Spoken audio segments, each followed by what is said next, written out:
We seek to investigate how to support learners with English as a second or additional language. Learners struggling with English literacy are growing in numbers, with over 33% of Australian students coming from non-English speaking backgrounds. The department does not explicitly communicate how to differentiate for these students, and as teachers, we feel unprepared to respond to this prevalent issue. As new teachers, we must be aware and responsive to students' backgrounds and individual learning needs, and that includes fundamental language support. Given the multicultural context of Australian schools and lived experiences, we assume that language barriers pose a common problem across KLAs, impacting teacher practice, teacher confidence, student communication, and quality learning, especially if left unaddressed. We begin our research individually by searching various academic databases for relevant peer-reviewed literature. Using these search terms, which speak to Australian secondary mainstream education combined with English language barriers to learning. We each selected 2 articles from our pool of resources, and collectively we reviewed and assessed the strengths and weaknesses of our chosen articles in relation to reputability, topic relevance, validity of design and method, presentation of results and concluding suggestions, along with pedagogical and contextual relevance. Whilst we eliminated literature which were less empirically or contextually sound, group members' selections tended to overlap with stronger articles. This research process also enlightened us to a gap in Australian literature. MERGA specifically contributes to the few Australian resources available and appears to specialise in the area.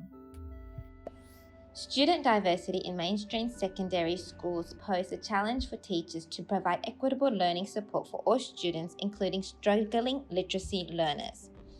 The author aims to identify and understand the challenges for teachers when supporting secondary SLLs in Australian mainstream secondary schools by examining teachers' perspectives to understand the diverse problems enveloped in this issue.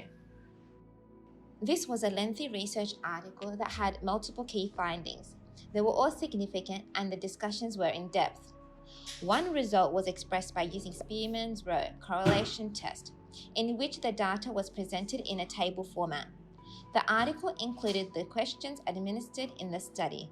This increases the transparency of the method and the repeatability of the study. Data was collected from current Australian secondary school English teachers. During the collection of the data, a strict guideline was followed as the research only focused on mainstream classes. The article's title is directly linked to the research. The abstract was clear and identified the key findings of the research. The results were set out in a clear format following on from the abstract. The article referred to a vast array of articles. A few were of MERGA's own work. The results that were obtained from the research questions were then reverse coded. Then the data was organized in headings with clarity and transparency. MERGA had interpreted the results in a table format with written details. There was evidence of collaboration with previous research. MERGA explained recommendations and was sincere with all her research limitations. Cray et al.'s article presents longitudinal reading NAPLAN data of EAL students and their non-EAL peers to compare the development of English language proficiency between the 2 groups. The research question shown here is explicitly stated and addressed throughout the paper. The authors outline contextually comparable studies in Canada and the US. They note that there is a major gap in the EAL student research in Australia, which their study is intended to address. Although several of the studies included in the literature review are more than 10 years old, the findings of these studies have not been superseded. The longitudinal study is a relevant design to map the trajectories of EAL and non-EAL students' English language skills because it measures the effect of time spent in Australian schools on students' academic English capabilities. The research tools, sample, and testing method are all transparently described. NAPLAN is a valid instrument because it isolates the relevant variables the study intends to measure and allows the test to remain comparable over the duration of the study. Moreover, NAPLAN gives the test repeatability in other Australian contexts. The study created a matched sample to control for demographic factors which limited the potential effect of extraneous variables. The researchers reported the effect size of each test using Collins D. The results are communicated clearly and respond to all parts of the research question. The researchers proposed reasonable implications directly based on their findings. They acknowledged that their findings were limited by how challenging it is to identify EAL students using current data keeping. The authors utilise a mixed method approach to explore the challenges of meeting the needs of struggling literacy learners in Australian secondary schooling from the perspective of mainstream English classroom teachers. The authors explicitly identify the research aim and 3 research questions which are examined through using a survey to collect both quantitative and qualitative data.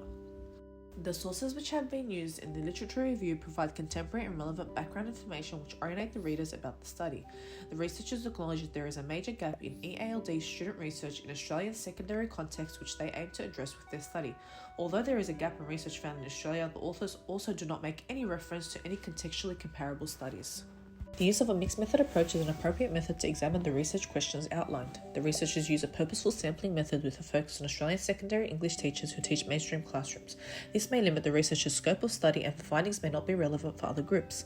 The research testing and sample methods are explicitly outlined with the use of medium effect size which enable readers to understand the relationship between the 2 variables. A majority of the population characteristics are well represented across the sample, with the sample size consisting of participants across all Australian states and territories. Data is clearly analysed and well represented in the results. The qualitative data is focused primarily on the teachers who disagreed with having adequate initial teacher education and professional development opportunities for supporting struggling students in literacy. The authors successfully provide a clear connection between the research aim and their conclusion. Limitations are briefly addressed and should be further elaborated as they help put things into perspective, and when omitted from discussion, the reader is required to fill the gaps and make assumptions which affect the reliability of the results.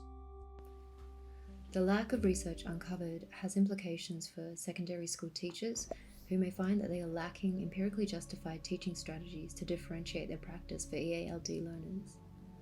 Krieg and Merger highlighted the need for greater policy clarity and explicitness regarding resource allocation and teacher support for EALD students, respectively. Furthermore, nearly 50% of teachers felt that they lacked knowledge about how to enhance students' learning, which suggests that the problem of practice must be addressed through effective research. Support for professional development in the form of research and intervention is a common and shared imperative in all articles. Some key learnings were extracted from our research with implications for practice within our key learning areas. Achievement gaps between EALD learners and peers tended to increase without intervention, which can exacerbate disadvantages in other learning areas. However, teachers are concerned about time constraints and pedagogical flexibility when supporting diverse students with complex learning challenges. We have identified and considered the limitations of the research, given that all 3 articles focus on Australian metropolitan settings.